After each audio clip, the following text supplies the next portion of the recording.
دوستان، حالا سوال اینجا پیش میاد که یه هواپیما رادیو کنترل که خلبانی داخلش نیست، این سطوح فرامین زوایاش چجوری تغییر میکنه؟ یه سری تجهیزاتی روی هواپیما نصب میشه، از جمله ریسیور که با رادیو کنترل در ارتباط، RC که مخفف رادیو کنترل، یعنی یک فرستنده گیرنده رادیویی هست که کنترلش دست کسی که هواپیما رو کنترل میکنه.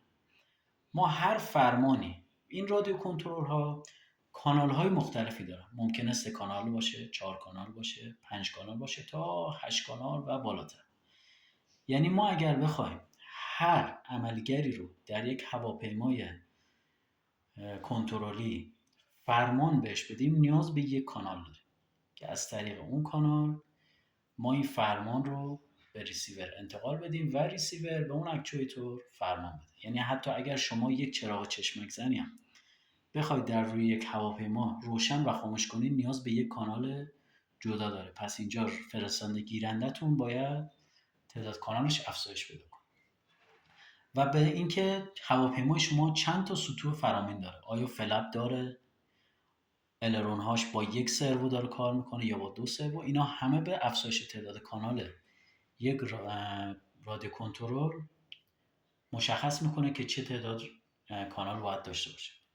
حالا برای تغییر جهت این سطوح فرامین در یک هواپیمای رادیو کنترل، ما یک قطعه داریم، یک الکتروموتوری داریم به نام سرو موتور که بچهای برق و ابزار دقیق و الکترونیک باش آشنا هستن.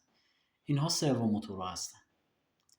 سرو موتور یک نوع موتور الکتریکی هستش که فرمانش رو از کجا میگیره؟ از ریسیور. ریسیور فرمانش رو از کجا میگیره؟ از رادیو کنترلی که شما دارید بهش فرمان میدید. سروها یک نوع موتورهای الکتریکی هستن که بسیار حرکت دقیقی دارن. یعنی شما میتونی براش تعریف کنی که با چه سرعتی، با چه زاویه‌ای و با چه توانی گردش بکن. یعنی حتی تا زاویه 1 درجه هم میتونه برای شما گردش داشته باشه. و انتخاب این سروها با توجه به اندازه هواپیمای شما، وزن هواپیمای شما، انتخابش متفاوته. اینها توانهای مختلفی دارن، زوایای مختلف، هر دامنه حرکتی و زوایای حرکتی مختلفی دارن که این رو شما باید به عنوان کسی که دارید میسازید تعیین کنید که از چه سرو، با چه توانی و با چه زاویه‌ای استفاده کنید. این سروها یک سری بازوهایی دارن، همونجور که میبینید، که از طریق یک لینک به یک سری قطعات دیگه متصل میشن. این قطعه رو بهش میگن شیپوری که این شیپوری ها روی این سطوح فرامین ما نصب میشه.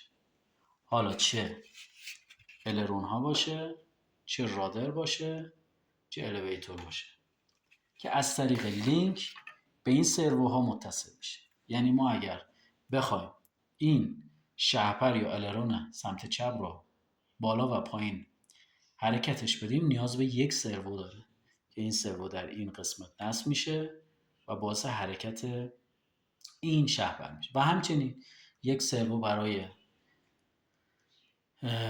الرون سمت راست، یک سرو برای حرکت رادر و چرخ جلو که میدونید که چرخ جلو با الرون حرکت، با رادر حرکت، و یک سرو هم برای حرکت الیویتور. یعنی ما برای این هواپیما نیاز داریم به 5 تا سرو.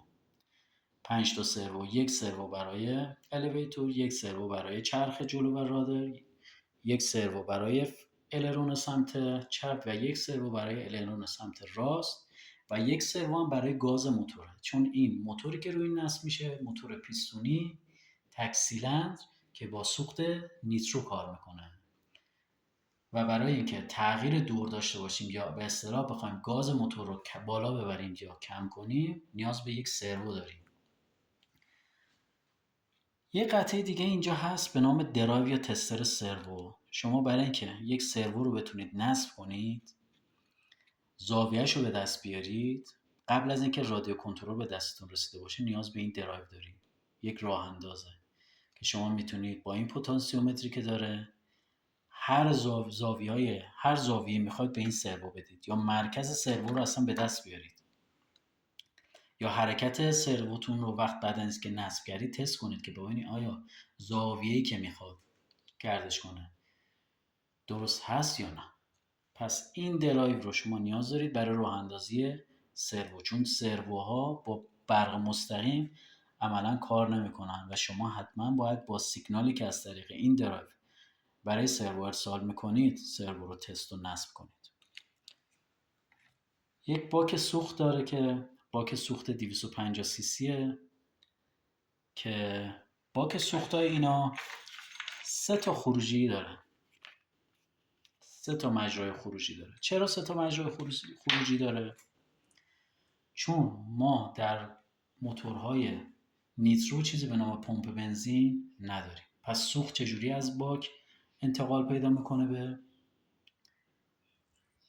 همینجور که روی نقشه می‌بینید به موتور، اون موتور پیستونی و پشت سرش باک هستش که اون قسمت. خود موتور در اثر بالا و پایین رفتن پیستون یک خلأ نسبی ایجاد میکنه، یک مکشی به وجود میاره که خود همین مکش پیستون خودش باعث میشه یک مقداری از سوخت رو از باک به سمت موتور میکشه. ولی برای ما کافی نیست. برای اینکه ما در مانورهای مختلف ممکنه موتور نتونه سوخت کافی بکشه و موتور خاموش بشه. پس چیکار میکنن؟ یک از خروجی اگزوز موتور که در اون پایین مشخصه یک مسیری رو میدن به باک و باعث افزایش فشار روی باک داخل باک میشه. این افزایش فشار یک افزایش فشار به سطح سوخت میاره و باعث میشه سوخت به سمت موتور جریان پیدا کنه. یعنی ما با افزایش فشار به سطح سوخت باعث جریان پیدا کردن سوخت به سمت موتور میشه. پس یک مسیر برای شارژ باک هست، یک مسیر برای خروج سوخت به سمت موتوره و یک مسیرم برای ونت و خروجی گازهای خروجی اگزوز به داخل باک هستیم که باعث جریان سوخت به سمت موتور میشه. و این هم لولاهایی هستش که حالا به وسیله این لولاها ما این سوتو فرامین رو به هواپیما متصل میکنیم.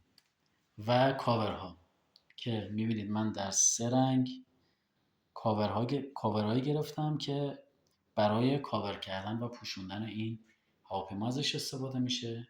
این کاورهای خاصی هستن، کاورهای حرارتی هستن، یعنی به این راحتی به روی بدنه نصب نمیشن. این کاورهای حرارتی هستن که با شما با یک استفاده از یک اتو با یک دمای خاص، چون یک چسبی داره که این چسب فقط با افزایش دما فعال میشه. اتوهای خاصی داره، اتوهای مخصوص داره که حالا ما توی ایران پیدا نکردیم این اتو رو، اگرم باشه قیمتش خیلی بالاست، ولی میشه با اتوهای سایز کوچیک و مسافرتی هم این کارو انجام داد که شما وقت میتونید با افزایش دما به سطح این کاور رو به روی این هواپیما بچسبونه که بدنه اصلی این هواپیما سفید رنگه با خطوط و طرحهای قرمز و آبی که انشالله اسم هواپیما رو هم هما میذاریم به خاطر اولین شرکت هواپیمای ایران که به اسم هما ثبت شد. دوستان اگر سوال خاصی داشتن ببخشید، این باید کوتاه گرفته بشه، توضیحات خیلی زیاده، نمیشه کل توضیحات خیلی کامل تری داد به خاطر که محدودیت زمان داریم و محدودیت برای پست و اینستاگرام داریم، مجبوریم کوتاه و خلاصه توضیح بدیم. دوستان اگر سوالی داشتن من در خدمتشون هستم. موفق باشید.